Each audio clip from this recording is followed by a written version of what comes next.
दोस्तों आज हम इस वीडियो में डिस्कस करने वाले हैं तीन ऐसे स्टॉक्स जो फंडामेंटली स्ट्रॉन्ग भी है और फिलहाल हमें डिस्काउंटेड प्राइस में मिल रहे हैं। साथ ही इनके शेयर प्राइस में अच्छा मोमेंटम भी देखने को मिल रहा है। तो कौन से हैं ये तीन स्टॉक्स और क्या है उनका फंडामेंटल्स, चलिए इस वीडियो में जानते हैं और देखते हैं। लेकिन उससे पहले चैनल को सब्सक्राइब ज़रूर कर लेना। वीडियो में आगे बढ़ने से पहले मैं आपको बता दूं, ये वीडियो कोई बाइंग या सेलिंग के रिकमेंडेशन के लिए नहीं है, बल्कि एजुकेशन पर्पज़ के लिए बनाया जा रहा है। तो निवेश करने से पहले अपने फाइनेंशियल एडवाइज़र से ज़रूर सलाह लें।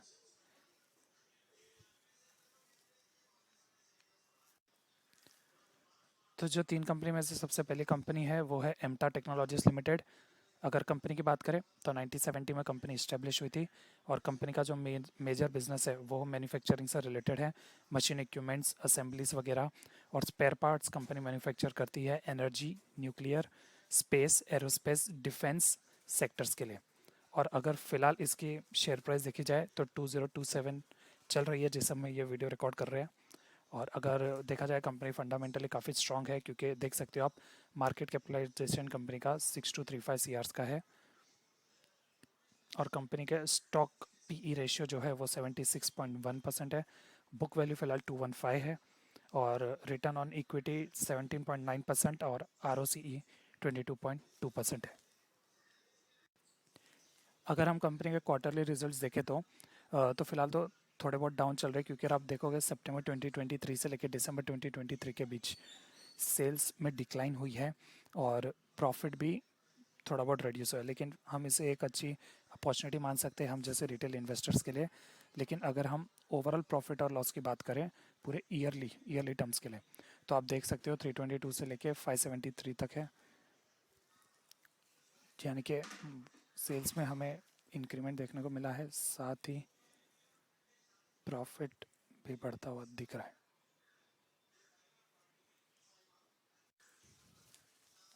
अगर प्रमोटर्स की शेयर होल्डिंग पैटर्न देखें तो वो भी हमें थोड़ी बहुत डिक्लाइन होने को मिल रही है, जैसे कि 39.14% से 37% पे आई है। और वो ही सेम गैप अप फिल किया गया है पब्लिक इन्वेस्टर्स के ज़रिए, 32.76% हो चुकी है। तो अगर ओवरऑल बात करें तो फंडामेंटल्स कंपनी के अच्छे हैं। इन्वेस्टमेंट पर्पस के हिसाब से आप इसमें इन्वेस्ट कर सकते हो फिलहाल, क्योंकि थोड़ा बहुत मार्केट प्राइस जो है इसकी गिरी है, तो वो एक हमारे लिए अच्छी अपॉर्चुनिटी हो सकती है। बाकी आपकी क्या राय है इस स्टॉक से रिलेटेड, वो हमें नीचे कमेंट सेक्शन में ज़रूर बताना। तो इसी के साथ बढ़ते हैं हमारे दूसरे स्टॉक्स के तरफ। जो दूसरे स्टॉक है उसका नाम है दीपक फर्टिलाइज़र्स और पेट्रोकेमिकल कॉरपोरेशन लिमिटेड। अगर कंपनी के ओवरऑल इंट्रोडक्शन की बात की जाए तो कंपनी इनकॉर्पोरेट हुई थी 1979 में। और कंपनी का जो मेजरली बिजनेस जो है वो है fertilisers, agriculture related services, chemicals, mining chemicals और रियल इस्टेट के बिजनेस में कंपनी जो है काम करती है। की पॉइंट्स की बात करें तो कंपनी एक मेजर मैन्युफैक्चरर है फर्टिलाइज़र्स के लिए, जो कि हम बात कर चुके हैं अभी। और अगर हम बात करें रिजल्ट्स के बारे में, क्वार्टरली रिजल्ट्स कंपनी का क्या सेल्स रहा है, तो ये भी एक अपॉर्चुनिटी हमारे लिए अच्छी बन सकती है, क्योंकि फ़िलहाल कंपनी के सेल्स में डिक्लाइन देखने को मिल रहा है 2024 से लेके 1853 तक। और अगर हम नेट प्रॉफिट की बात करें तो वो भी लगभग लगभग घटा हुआ है। लेकिन अगर हम ओवरऑल देखें ईयरली बेसिस पे, तो उसमें आप देख सकते हो अच्छी खासी इंक्रीमेंट हुई है। 7663 से लेके 11301 तक कंपनी के सेल्स इंक्रीज हुए हैं। और वही अगर हम बात करें प्रॉफिट की, तो वो भी 687 से 1221 तक है। फिलहाल जिस टाइम पे मैं वीडियो रिकॉर्ड कर रहा हूँ उस टाइम पे शेयर प्राइस चल रही है 516 के आसपास। तो ये भी आप फिलहाल बाई कर सकते हो, क्योंकि अगर आप ईयरली बेसिस पे देखो तो प्रॉफिट और सेल्स दोनों इंक्रीज हो रहा है कंपनी का। और अगर हम बात करें शेयर होल्डिंग पैटर्न्स की, प्रमोटर्स के पास कितने शेयर होल्डिंग है, तो वो लगभग कांस्टेंट ही है। 45% पहले थी और अभी 45% ही है। और अगर हम बात कर ले मार्केट कैपिटलाइजेशन की, तो जैसे कि आप देख सकते हो कंपनी फंडामेंटली ये भी काफ़ी स्ट्रॉन्ग है। 6519 सी आर का मार्केट कैपिटलाइजेशन है, करंट प्राइस 516 है। अगर स्टॉक पी ई रेशियो अगर हम देखें तो 13.5 का बन रहा है और रिटर्न ऑन इक्विटी 27% है। वही आर ओ सी ई 25.8% है। अगर फेस वैल्यू की बात करें तो 10 रुपये फेस वैल्यू है और डिविडेंड यील्ड भी कंपनी अच्छा खासा दे रही है, 1.95% है। तो ओवरऑल इस कंपनी से रिलेटेड भी आपकी क्या राय है, ये भी हमें कमेंट सेक्शन में ज़रूर बताना। तो इसी के साथ हम बढ़ते हैं हमारे आखिरी शेयर के ऊपर।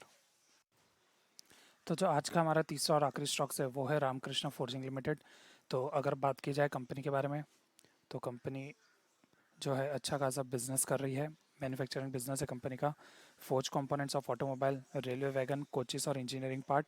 और एक कंपनी जो है इंडिया की second largest forging player in India है। और ये कंपनी ग्लोबल लेवल पे भी अच्छा खासा बिजनेस कर रही है। ओएम रिलेटेड जो भी कंपनीज होती हैं उनको ये अपने प्रोडक्ट सप्लाई करती है। अगर हम इनके क्लाइंट लिस्ट की बात करें तो डोमेस्टिक लेवल पे आप देख सकते हो टाटा, अशोक लैंड, आईचर। और अगर इंटरनेशनल लेवल पे देखें तो मेरिटोर, फोर्ड, डीएएफ, डेलाइमर और अर्थ मूविंग और माइनिंग कंपनी से रिलेटेड भी और फार्म इक्विपमेंट से रिलेटेड भी ये कंपनी जो है प्रोडक्ट मैन्युफैक्चर करती है। तो अगर मैं जिस टाइम पे वीडियो रिकॉर्ड कर रहा हूँ उस टाइम पे कि इसके शेयर प्राइस की बात करूँ तो फिलहाल 738 रुपीज़ पे चल रही है, जो कि हमें अच्छा खासा, अगर आप 52 वीक हाई और लो देखो तो 52 वीक हाई इसका 815 था और 52 वीक लो 245 हमें देखने को मिला था। अगर मार्केट कैपिटलाइजेशन की बात करें तो 13,350 सीआर्स का मार्केट कैपिटलाइजेशन है इस कंपनी का। और वही स्टॉक पी रेशियो की बात करें तो 42.2 है। और रिटर्न ऑन इक्विटी 20.6% और वही आर 18.5% का हमें देखने मिल रहा है। फेस वैल्यू बात करें तो ₹2 की है और डिविडेंड यील्ड जो है कंपनी 0.25% का प्रोवाइड करती है। अगर हम बात कर ले क्वार्टरली रिजल्ट्स की तो सेल्स आप देख सकते हो कंपनी के सेल्स में काफ़ी इंक्रीमेंट देखने को मिल रहा है। सितंबर 2023 में 981 था और अभी दिसंबर 2023 में 1058 हो चुका है। और वही उसी के साथ अगर आप प्रॉफिट भी देखो तो 82 से 87 कंपनी जा चुकी है। तो ये भी मतलब एक अच्छी फंडामेंटली स्ट्रॉन्ग कंपनी है जिसमें आप इन्वेस्टमेंट कर सकते हो रिटेल इन्वेस्टमेंट के तौर पे। और अगर हम ईयर बाय ईयर इनका इंक्रीमेंट देखें तो सेल्स भी आप देख सकते हो ईयर बाय ईयर बढ़ते जा रहा है। लास्ट ईयर 2320 का था, इस साल 3193 का है।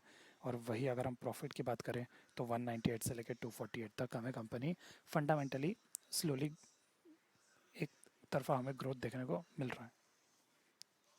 अगर हम बात करें शेयर होल्डिंग पैटर्न्स की तो वो फ़िलहाल कहीं ना कहीं डिक्लाइन हुआ है थोड़ा, लेकिन ये हमारे लिए मौका अच्छा है। वही पब्लिक अगर होल्डिंग देखो तो वो भी थोड़ी बहुत डिक्लाइन हुई है, लेकिन फ़िलहाल मार्केट प्राइस, शेयर प्राइस के हिसाब से ये एक अच्छी इन्वेस्टमेंट हो सकती है।